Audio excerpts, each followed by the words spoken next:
There are two types of Parkinson's disease. There's early onset Parkinson's and late onset Parkinson's. Late onset Parkinson's, or idiopathic Parkinson's disease, or IPD, manifests later in life, after the age of 50. And idiopathic Parkinson's, or late onset Parkinson's, accounts for 99% of the cases of Parkinson's disease that we see. In this case, there have been no genes or mutations in any genes that have been identified that contribute to late onset Parkinson's disease. Alternatively, there's the other type of Parkinson's, early onset Parkinson's, manifest before the age of 50.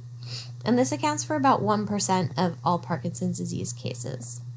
In the case of early onset Parkinson's, there have been some genetic mutations identified that are responsible for causing about 50% of the early onset Parkinson's disease cases.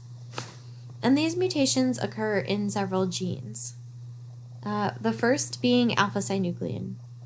Alpha-synuclein genes, if you recall from the previous lecture, is involved in maintaining the population of dopamine-containing vesicles at the synapses of neurons. And that alpha-synuclein gene can actually accumulate mutations that cause it to misfold, which can lead to the formation of Lewy bodies in dopaminergic neurons. Additionally, there's a gene called Parkin that also has been shown to have some Parkinson's disease-related mutations associated with it.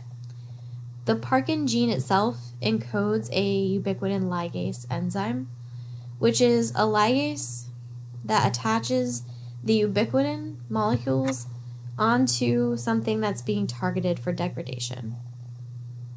And so you can imagine that a mutation in Parkin that affects its ability to add ubiquitins to proteins that are supposed to be degraded might lead to an accumulation of excess ubiquitin within the cell.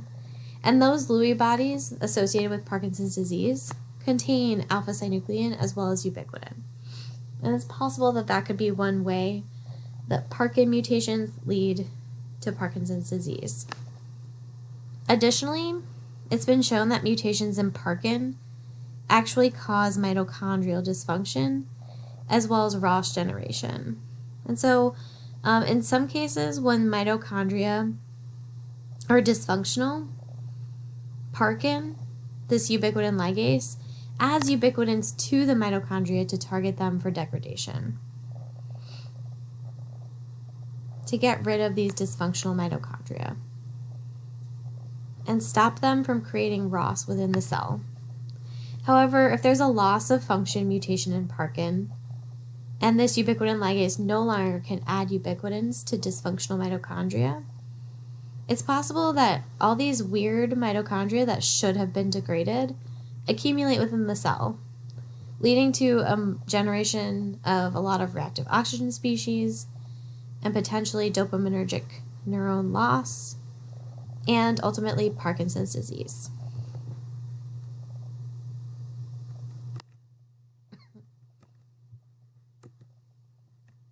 While there are no known genetic contributors to late onset Parkinson's disease, there are some risk factors that have been shown to correlate with increased risk of developing Parkinson's. The first of which is age, and this is the most kind of highly correlated risk factor with Parkinson's disease prevalence. Additionally, there is some differences in risk based on gender. Late onset Parkinson's manifests more commonly in women or in men than it does in women. Additionally, there are some differences between different racial and ethnic groups and their risk for developing late onset Parkinson's disease. The incidence of Parkinson's is actually highest in Hispanic populations than it is in white or Asian or Black communities. And so Black individuals tend to have the least risk of developing late onset Parkinson's, while Latinx or Hispanic individuals have the highest risk. And it's not clear what confers these differences in risk for developing late onset Parkinson's, but this is under some study. And so these are the risk factors that we can't really control, right? Aging happens, we have a gender, and race and ethnicity are not things that we can control. But there are some environmental and kind of lifestyle choice risk factors that are also shown to be correlated with an increased risk of developing late onset Parkinson's. Some of them which we can control. One of those is traumatic brain injuries. And that's why I have this picture of Muhammad Ali here. He is a well-known kind of figure in both the boxing world and the Parkinson's disease world. He suffered from late onset Parkinson's disease, and there's been some speculation as to the cause of this and the contribution that multiple brain injuries obtained by boxing for his whole life might have led to developing Parkinson's. And when I say traumatic brain injury, I don't necessarily mean one really terrible brain injury. It's not necessarily one injury that's correlated. It's this repetitive brain injuries that you can receive, or getting multiple concussions over the course of your life that can lead to late onset Parkinson's. Additionally, there's some correlation between environmental pesticide exposure and late onset Parkinson's, as well as exposure to oxidative stresses, such as paraquat. And you can imagine that exposure to oxidative stresses can lead to dysfunctional mitochondria, possibly not taken care of in the correct way, and that can lead to late onset Parkinson's disease. And so when we're talking about how we can treat Parkinson's disease, what we really want to start thinking about is what causes it, right? And so a loss of dopaminergic neurons in the specific part of the brain, the substantia nigra, is really what causes a lot of the phenotypes associated with Parkinson's. And so if we can increase or target dopamine levels and increase them in the brain, we can at least ameliorate some of the symptoms associated with Parkinson's.